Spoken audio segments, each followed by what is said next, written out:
Clash Royale and boyfriends. Name another dynamic duo, because I don't think there's ever been one. For the rare, select few with boyfriends who play Clash Royale. First off, I just want to say congratulations, because it is so rare for a Clash Royale player to find love. This isn't even a joke anymore, nearly. I would say, but don't quote me on this, right guys? But I would say that nearly 99.95% of Clash Royale players are empty and alone, you know? I don't want you getting the wrong idea about me and thinking that I'm just some mean and stupid guy on YouTube because it's fun. I think a lot of time the reason why anyone has a significant other while also actively participating in Clash Royale is because us Clash Royale players tend to be really, like extremely successful at manipulation and gaslighting, okay? I don't think playing Clash Royale makes you a bad person or that you're not loyal to your partner if you're playing it, right? But, and this is always what gets us, the but. They say correlation isn't causation, but if you look at Clash Royale players in a vacuum, I might say that isn't really true at all. There's a strong, anyway, I'm really getting myself into the weeds here. My point is that I am absolutely nothing like those players, okay? Through my journey to self-actualization, I've come to realize that I am a very, very nice, respectable, charming, charismatic, well-liked guy. I do not gaslight and manipulate simply because I play Clash Royale. Because that would make me, I have two words for you, sweetheart, deplorable. So right now you might be thinking, wow, he's right, he really is such a nice guy and blah, blah, blah. But what you might not realize is that I'm sort of laying all the cards down on the table for you. I don't want you to get the wrong impression about me later on, because when I start talking about Clash Royale, I'm probably going to freak out, right guys? So I need to grab control of the narrative, so to speak. I need to control how I come off to you because I really don't want anyone getting the wrong idea about me. Okay, where do I even start? Nearly 10 years ago, I think it'll just be, in a few months it'll be 10. So, but 10 years ago, I downloaded Clash Royale to my little iPod Touch. Clash Royale is the first ever direct spin-off to Clash of Clans, which is a whole different thing, and I'm gonna get sick to my stomach. Oh, no, I'm getting sick now just talking about two Supercell games at one time. When I first got into Clash Royale, it was just a little fun, right? This is what a lot of people have to say about addiction down the line. That you never started drinking to become an alcoholic, right? You started drinking because it's fun. And then you realize that life sucks when you're sober, so that wheel just kind of naturally spins up to become something most American adults have to actively battle. There's always a battle with counseling and addiction resources and blah, blah, blah. Who gives a shit? Right? Certainly not the federal government. Plenty of money to go into making alcohol, but somehow we can't seem to find enough money to take care of those whose lives it's destroyed. Anyway, I'm really getting off the rails here. I start to get a little itch whenever I start talking about drinking, and I'm not sure if YouTube will let me talk about that, so we'll both find out, won't we? Maybe I'll just start bleeping it. You know, that's a good idea. I'm gonna start bleeping the word, drink, so that YouTube won't demonetize me, because I have student loans to pay back. So I'm just gonna bleep it from now on. That's a good idea. I'm gonna put that one in my back pocket. Cause then you can talk about whatever you want. Anyway, but I'm sober. I don't know if you know this about me, but I'm actually sober. Ish, right? So anyway, when you're sober all of the time, life really starts to bother you, right? And this is how normal people are all the time. But if being constantly overactive and angry and irritable and sort of a loose cannon, if that's normal, then I might just go back to drinking, right? The difference is that I've actually abandoned Clash Royale before, guilt-free, okay? Honestly, this has been a closed book on more than one occasion. So yeah, this last time was my fault, okay? I don't have a problem admitting it. And I wasn't even itching to get back into Clash Royale when I did. And ever since, it's been to blame for nearly every single thing going wrong in my life. Okay, this might seem like I'm reaching, right? It sounds like I'm pulling shit out of my ass, you know? Have you ever gotten halfway through a story and realized that this is sort of a boy who cried wolf situation? Because I used to blame everything wrong with my life on my relationship to Clash Royale, except now it's true, right? So I guess, okay, I'm gonna get into the juicy deets before I end up going in circles and circles and circles for 40 minutes. I think Clash Royale feels a lot like chess, or at least like a different kind of chess. I can hear all the chess players typing out their comments right now. See, it's working. They do have feelings.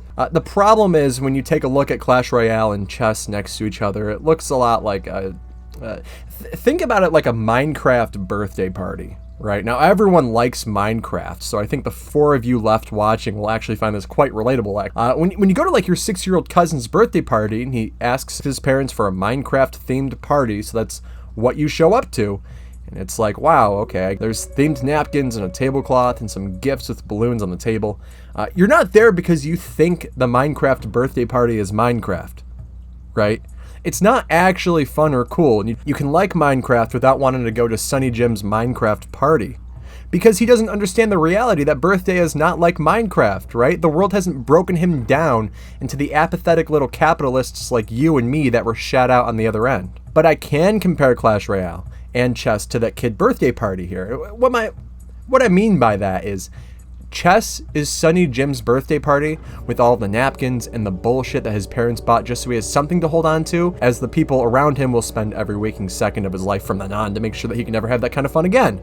But Minecraft will be there for little Sunny Jim when he grows up and understands that if there is ever one thing about life that isn't going to be absolutely and completely miserable, then it's going to be something like Minecraft, right? And for that, you can't actually be an active participant in your own life. You have to kind of put it aside and get into this thing here. Well, Clash Royale is a lot like Minecraft in this sense.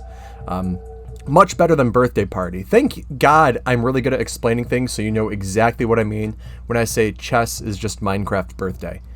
There's actual strategy that you have to employ when playing Clash Royale, very unlike chess.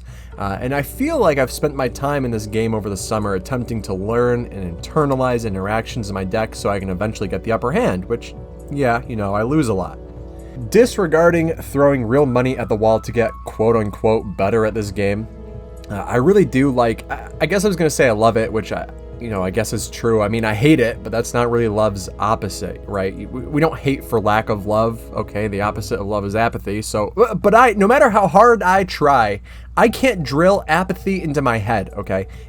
If I was apathetic, I wouldn't be enjoying myself, and enjoying myself is it's the problem. Why do I even like Clash Royale? Well, if everything goes right and I can maintain control, then I think I like Clash Royale most when I win. You know, when I lose, I hate it. But like I was saying about love, that's just kind of what it is. Just because I hate, and this could be your biggest takeaway from this video, just because you hate something, maybe a job you're working or a person you're seeing, maybe you hate your friends or what it is you're doing with your life, everyone's first reaction is to get up and change it, right? But no, that's actually the opposite of what you want to do, because what if you give it up and your life actually gets worse and worse and worse, right? Anyway, even though I hate Clash Royale, and that's actually going to become a lot more relevant as we get into this, even though I hate Clash Royale with every fiber of my being, I don't quit, right? Mama didn't raise me to quit these kinds of games, and I just know.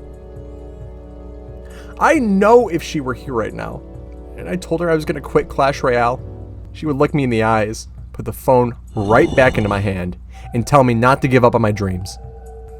The average experience of a single Clash Royale match is like you take these kinds of cards, and remember the card motif because it shows up a lot in Clash Royale, and a lot of people really miss the point of that. You have your deck, you know, a set of cards, I should say, your toolkit, so to speak. And once you hit play, anything goes. It's like, I think I want to backtrack on this now. It's like there is strategy to Clash Royale, but ultimately, you're subject to the mercy of nature's indifference, right? I think the reason I find Clash Royale so compelling to a guy like me is because it's really a reminder that life is ultimately chaotic no matter how well you prepare, and at the end of the day it doesn't really matter whether you fight with tooth or nail, right? It's not predetermined. I don't mean anything like that. I just mean it's a microcosm of the larger thing at hand here, the thing where you can try and try and try, and sometimes you're gonna get so close but you still lose anyway. And what's even worse, this is why I hate this game. I hate this game because my experience isn't even at its worst when it should be.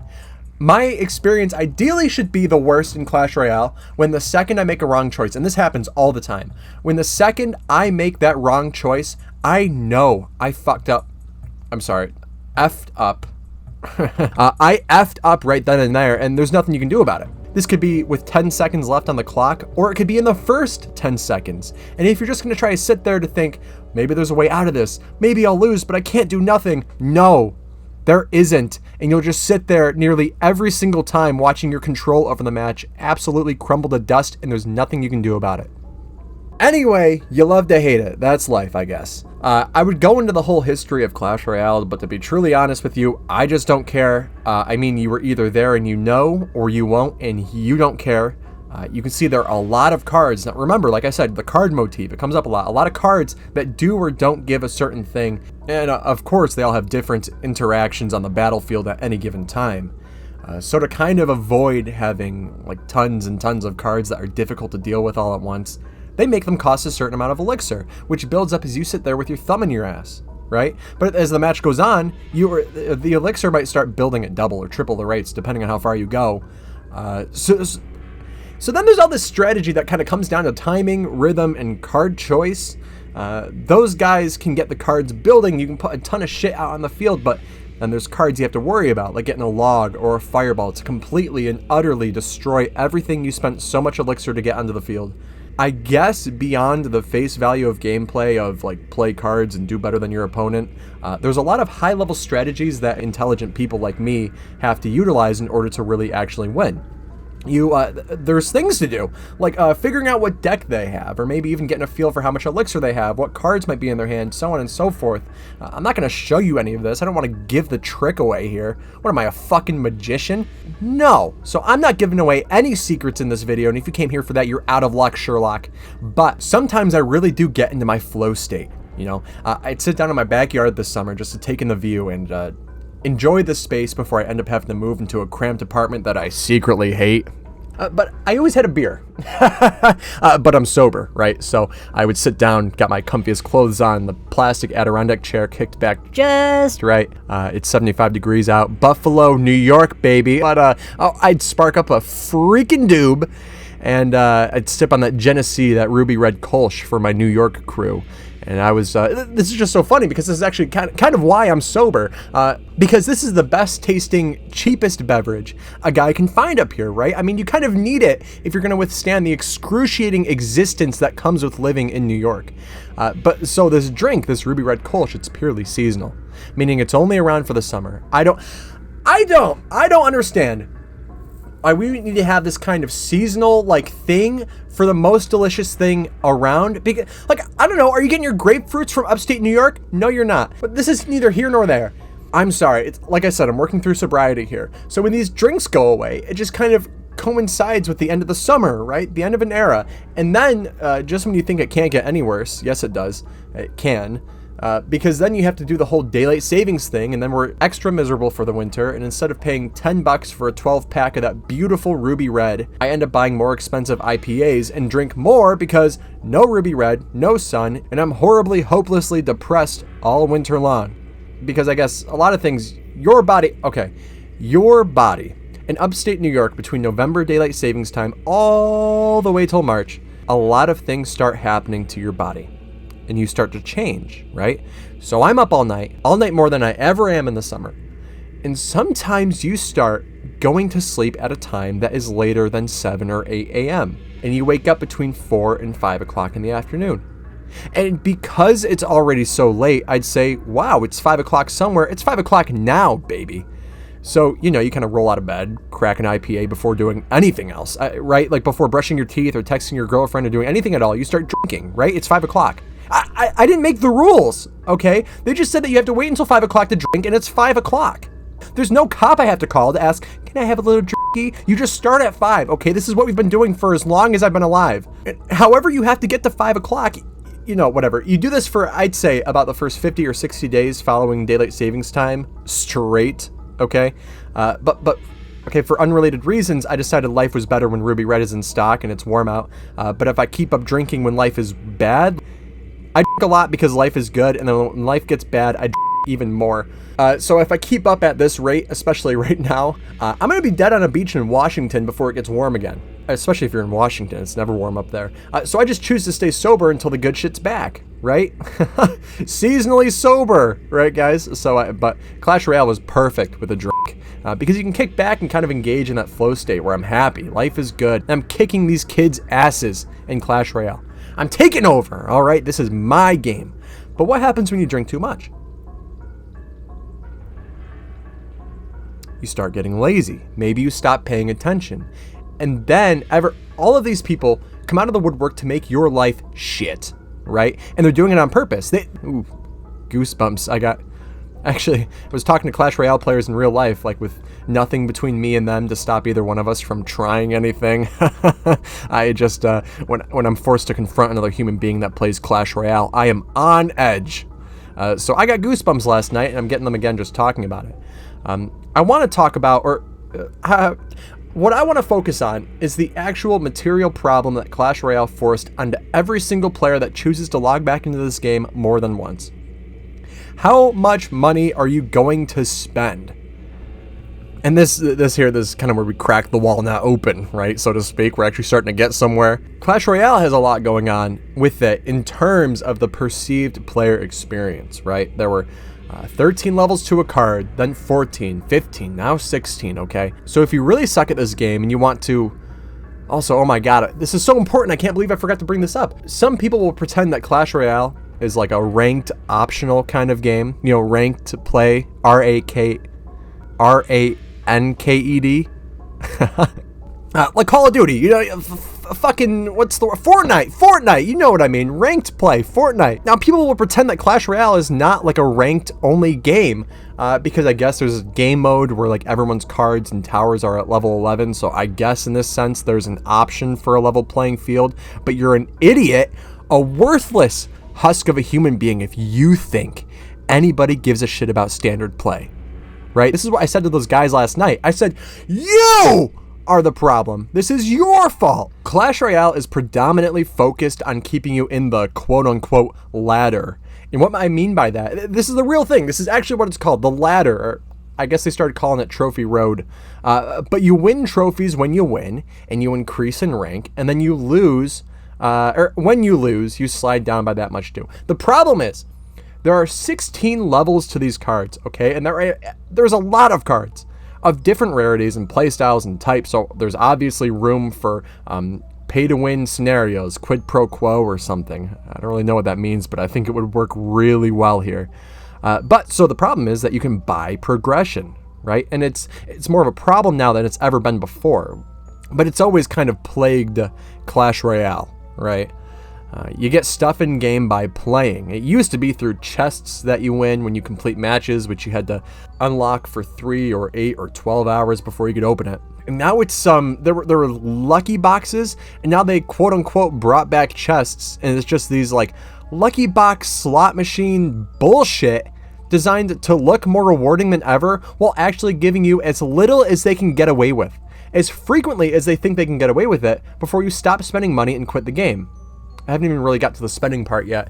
This is a crazy thing. I'm just going to take a second to talk about chests and stuff in Clash Royale. Not like anyone who doesn't play the game cares. But I remember that they used to have those chests. And then when I came back, sometime between April and June of this year, right?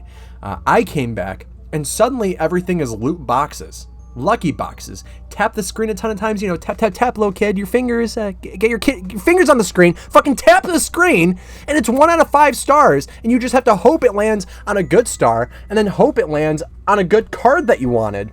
The problem is, those old chests that still sucked because you had to wait forever to open them, and then they would charge you for the season pass so you could open 2 at once instead of 1 at once. They just turned it into these like loot boxes, and then this is just a couple months ago, they said they're bringing back chests, baby. Chests are coming back to Clash Royale. What happened? They brought back some chests like the gold, the silver, and all that you could get through your daily rewards, which obviously, you know, why are you f***ing me on my daily rewards? And then they're like, no, chests are back for real. And all they did was go into the files, go into whatever path you have to go to on the Clash Royale source code, right? They go to the image that shows those little lucky boxes sitting there, and they just re-upload a new one that makes it look like a chest. Boom, there you go, chests are back. Clash Royale is saved, baby. But you know, in Clash Royale, ideally, no matter what the current situation is, because it's going to change in the future, and it's changed a lot to be where it is today, you are ideally rewarded somehow for playing, more for winning, but you still get some scraps for losing. Then ideally, as you play and start collecting cards, you were slowly expanding and increasing your collection, so that the cards you like / the ones that are most useful are ideally slowly leveling up, right? And then when it gets to that level point, you pull the trigger and it costs some gold. So there's a lot at play here when it comes to buying your way into progression. Like I said, I haven't even talked about that yet. There's card rarities. You're probably gonna have the most success leveling up common or rare card types on a strictly free-to-play basis, right? Maybe a few legendaries here and there, but when you're just starting out, it's nothing crazy.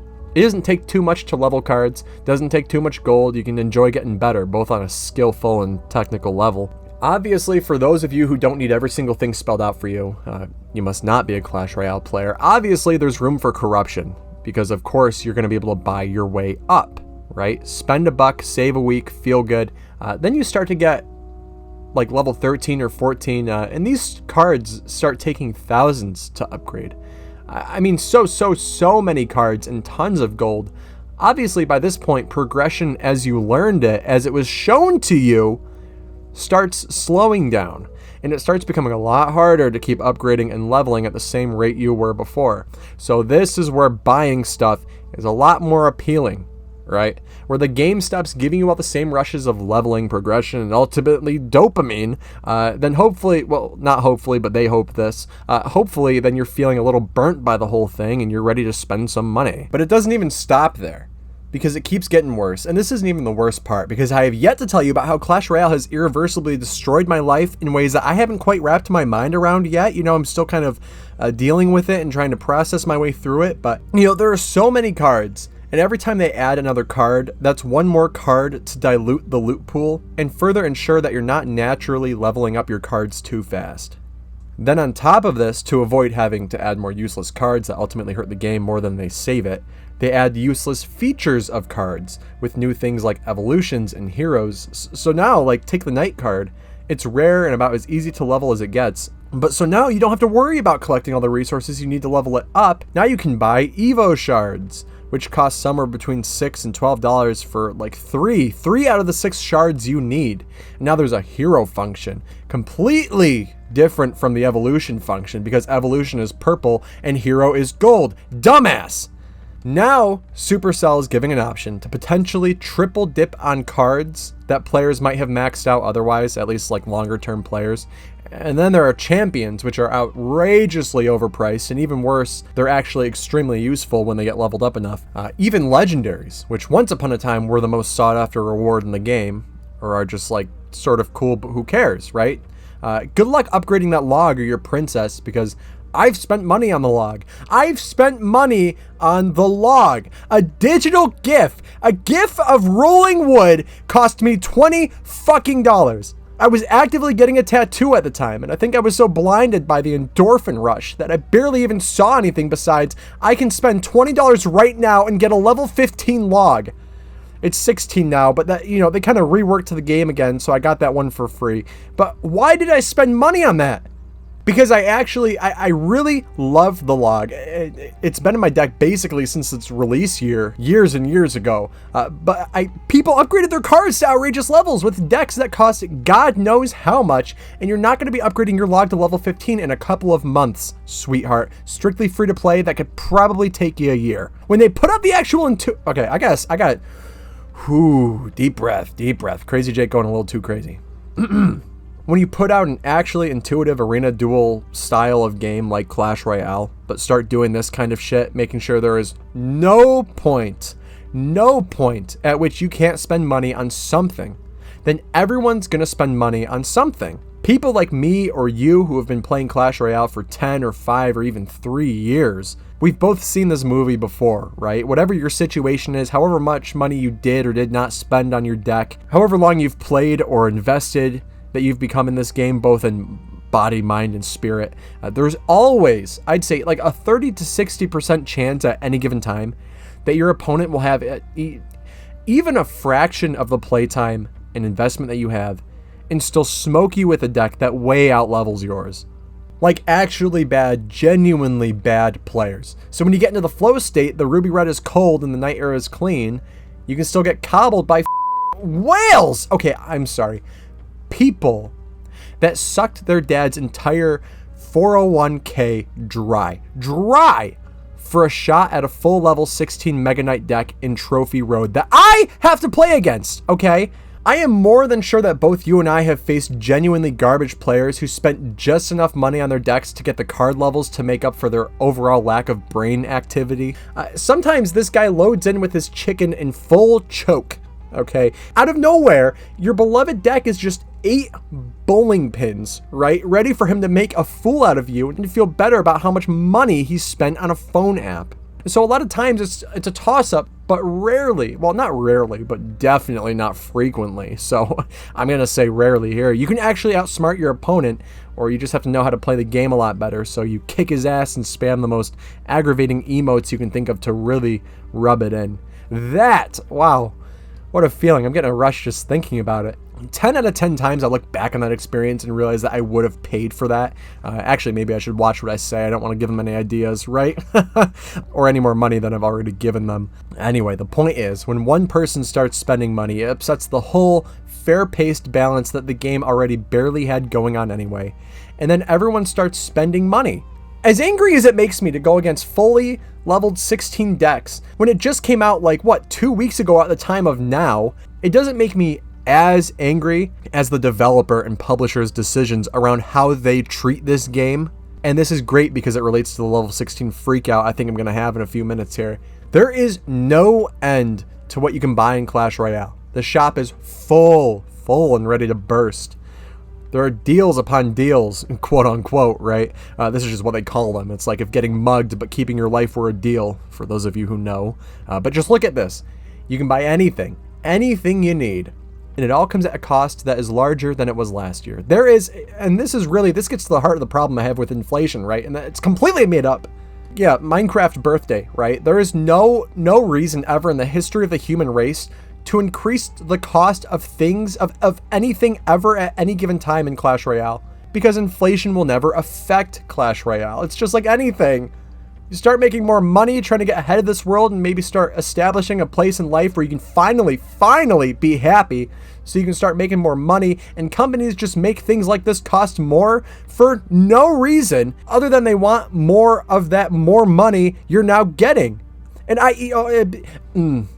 it's not like the cost of an apple going up, right? Old McDonald has to pay expenses at the hands of other companies doing the same bullshit to him, so the apple gets more expensive, and that's just life. Anyway, I'm getting really ahead of myself. The Clash Royale shop is not generous. It's like, I'm actually having a hard time putting this into words, which is a shock because I never, ever lack anything to say. But I guess it's not difficult to prove it at all. Like, I think every Clash Royale player will know what I mean.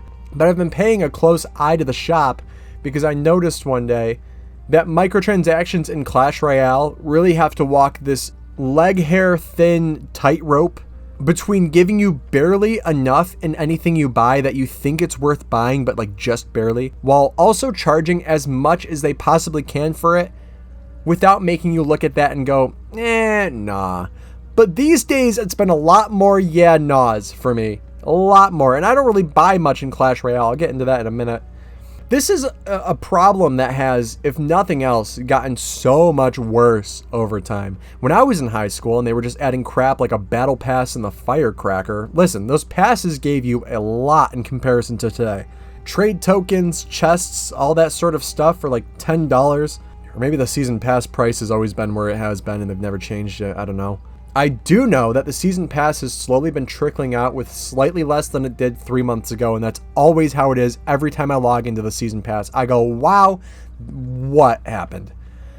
It's loot box chests, it's monthly Evo shards, or maybe now they realize there's too many Evos in the games, so they decided to pivot and add heroes, which functionally do nearly the exact same thing, or at least play the exact same role that Evos have been playing in Clash Royale, except they called it heroes and said you have to use a hero slot for it, like anyone gives a shit about that. Give it like 3 or 4 years time and we're going to be dealing with a new the thing they did because there were too many heroes bloating the game and people stopped caring as much as they did before. But now this is all part of their brand new shiny initiative to get you to buy the pass. And people will say, Jake, you're being exceptionally hard on the season pass. And I think it still provides a clean cut and dried method to pay a little bit of money and feel like you're actually getting somewhere. No! I'm not being hard enough on the season pass. It's gotten worse and worse and has never gave you less than it currently will today. Even with the, ooh, shiny, ooh, golden mini P.E.K.K.A, ooh, who gives a shit? I think, honestly, I'm sparing the season pass some judgment now, because just when I think that they can't possibly take it any farther and, oh, maybe we've hit our limit, they come out and pull some bullshit again. Okay, so how level 15 used to work was you level the card to level 14 like normal, and then after that it takes 50,000 elite wild cards, right? That's a real number. I'm talking about it because it's no longer in the game, so this is a bit of a historical document, right? This is what aliens will look back on when they want to know more about Clash Royale. So it used to take 50,000 of these elite wild cards to upgrade your card from 14 to 15, which is outrageous, but when you level any card to level 14, any extras you get after that just liquidate into this one card currency, the elite wild cards. So I mean, if you had a good collection of cards at level 14, like I did this past summer, you're getting a decent amount of them.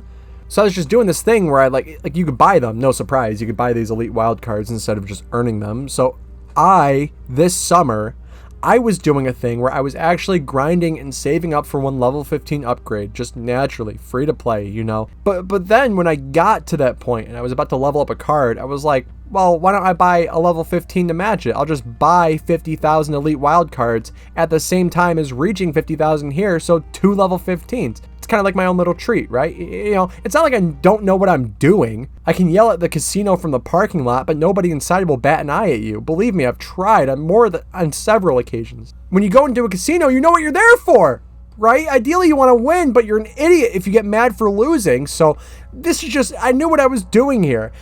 I felt like I could reward myself with this sneaky little treat. And over the summer, I'd actually gotten to nearly level 15 deck. I think I hit 3 upgrades naturally, and I bought the other 3, and then, you know, these were like $6.99, right? Honestly, all the crap that was coming to bloat the store for months and months and months after the elite cards came out, you know, when they were charging more and more over time for these honestly pretty mediocre quote-unquote deals. Then the $6.99 charge for that level 15, I mean, best deal in that store. But it took me like 3 or 4 months to do all of this. I think I was averaging 1 level 15 a month, or 2, I guess, if I'm buying one at the same time I earn one. And okay, I think I spent real money getting my log to 14 and then the extra 7 to get it to 15 because I love my log, right guys? So like at the end of the day, this is ridiculous now that I think about it. It cost me $7 to instantly attain basically a month's worth of playing this game nearly every single day, sometimes for hours, which, you know, was the best thing I think you could have possibly ever bought in that game for a long, long time. Recently, they announced they were removing elite wildcards and adding level 16. So, okay, my day was already ruined.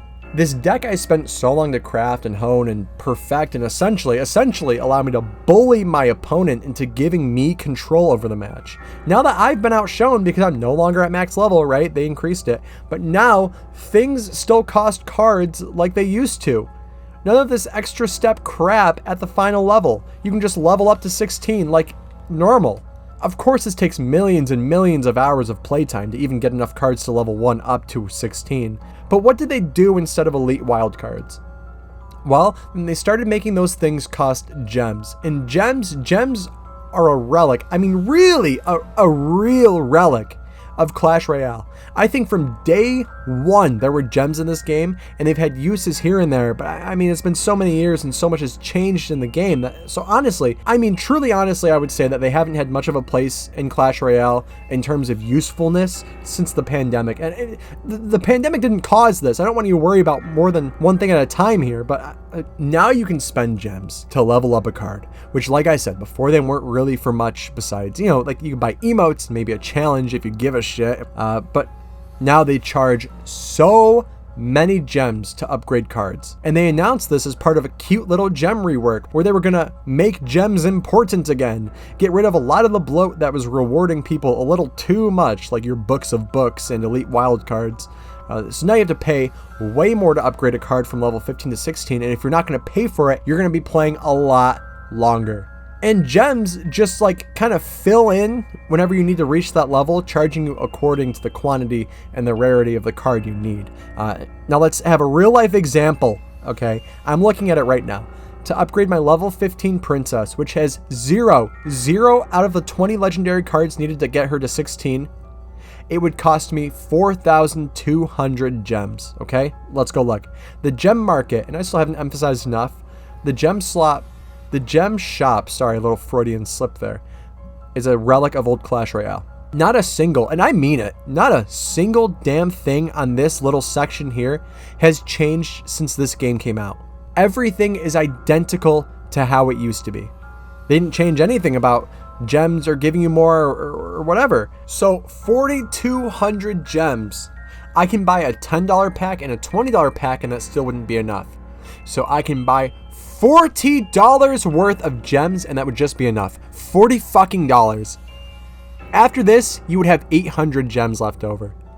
Going to the cheapest end of things, because remember, they charge money based on the rarity of the card you want. So a level 16 knight for me, with like 500 out of the 7,500 cards you need for him, this would still cost me 2,508 gems. 8 gems more than $20. What is this? Take it to the furthest extreme and level a champion from 15 to 16 with all cards needed. 6,000 gems. $40 won't cut it, so you'll be shy. But with a one-time purchase of $50, you can upgrade the card. I think I drive one of the most... You know how they talk about gas efficiency in a car? Well, we should start talking about gas wasting stats, because I drive a Toyota and it's a gas waster. And even driving weekly, I don't think it even costs me $50 to fill my tank to get me from this side of the state to the other end if I wanted to. 50. And if I take any of these and I compare it to what they were charging for wild cards, $6.99, which was the flat rate for any card, regardless of how many elite wild cards you had already or what card it was going to go to.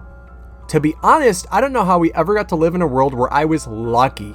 I was lucky to be able to spend that little on a card of my choice. Now you want to charge me somewhere between $20 and $40 for an upgrade? What? This was, like I said, 2 weeks ago or so, but literally took less than 24 hours for me to start going against half or fully leveled level 16 decks full of the most obnoxious shit you can dream of. Mega Knights and Hogs, P.E.K.K.A.s and Evo Witches. Just really, these players, it's like when you're hanging out in a social setting, which I try to avoid, when you're with people and the one person lets that comment fly that really, like, it's that one thing where if you wouldn't have said this, I would have never known this about you. But now that you've said this thing, just this honestly pretty otherwise innocent and uninteresting thing, now that you've said it, you kind of blew your whole cover, and now I perfectly understand what kind of a terrible person you are under there. That's like playing Clash Royale and just seeing immediately these sweaty players who dumped money, so much money, into the lamest, most boring decks that I will ever have to lose to.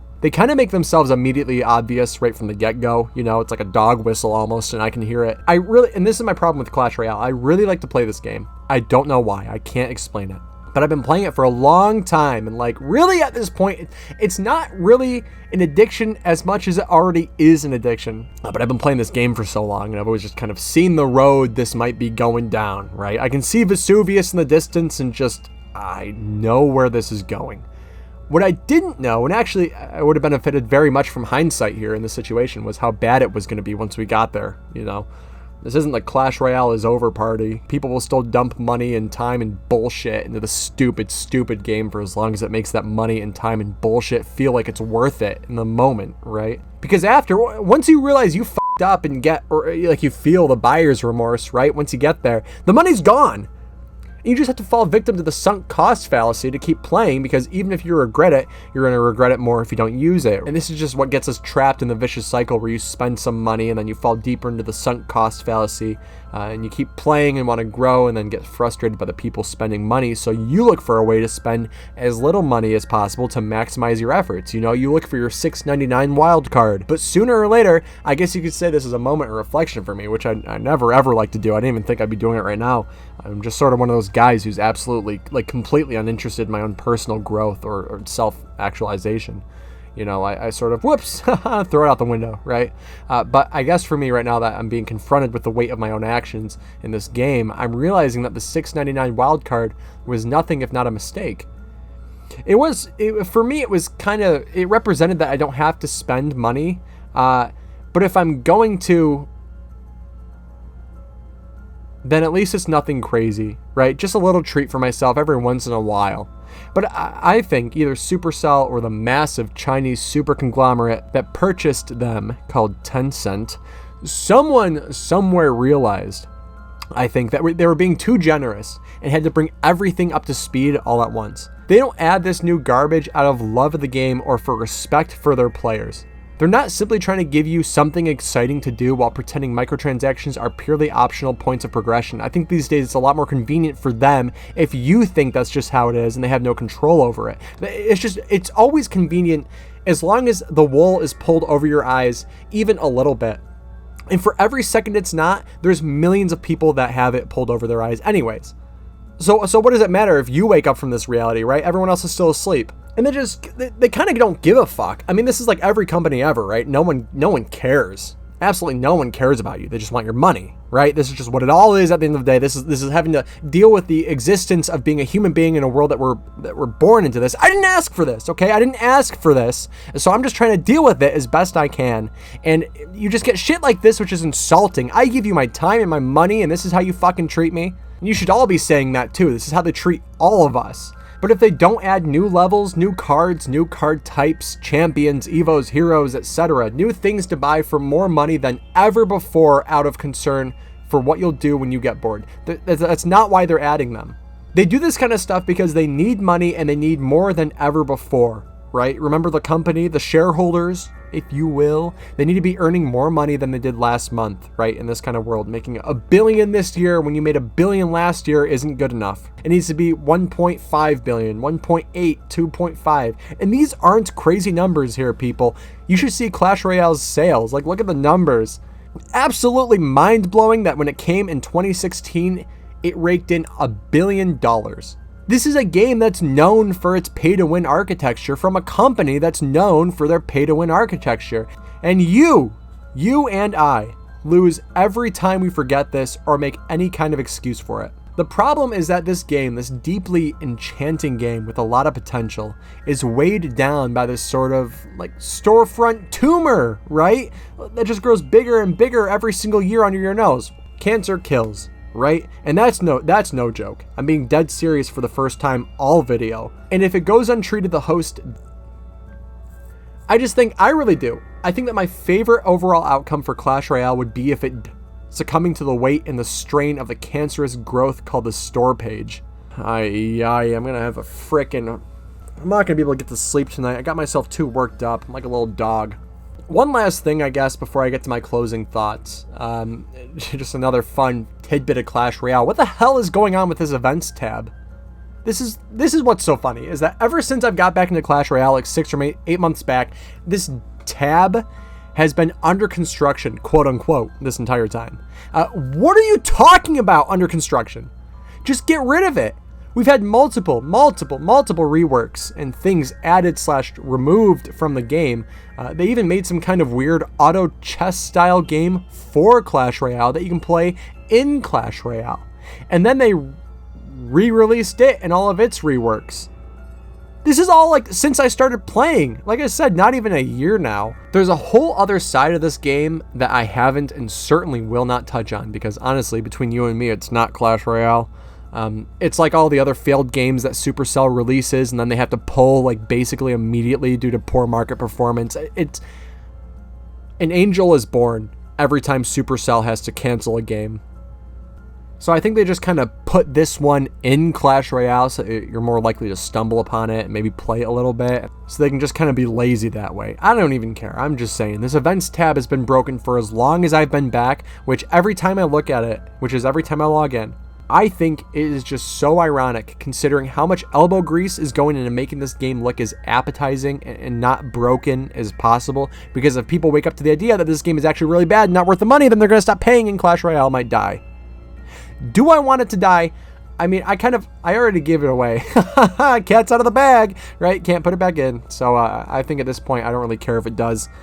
It can take me down with it for all hey, I wish I could say I wish it well, all right? I just think when you have 10 years of spite building up and then you come back to settle down into the game to say, like, fine, I don't like it, but also I'm having fun, so I'll stick with it. And then this is how they treat you. I mean, you and everyone else who plays it, and obviously, most importantly, me. When they treat me like this, then I don't care. Let it hit the iceberg, you know? What's all gonna matter in the end anyway, right? We all gotta go sometime. I guess that's all I really had to say about Clash Royale, which isn't much. I basically planned like all summer to make a video on Clash Royale, but to make a video I have to write, and I don't, look, it's not like you don't deserve a well-written video, but Clash Royale does not deserve anything ever. So no, just know that as you go to sleep or as you turn me off because my voice is grating, just know that I am perfectly satisfied with however this turns out. I don't even know, well, I know, but I don't remember if I got to a point besides complaining. And I think this is just what Clash Royale deserves. Whining. Because honestly, what else does this game have going for it?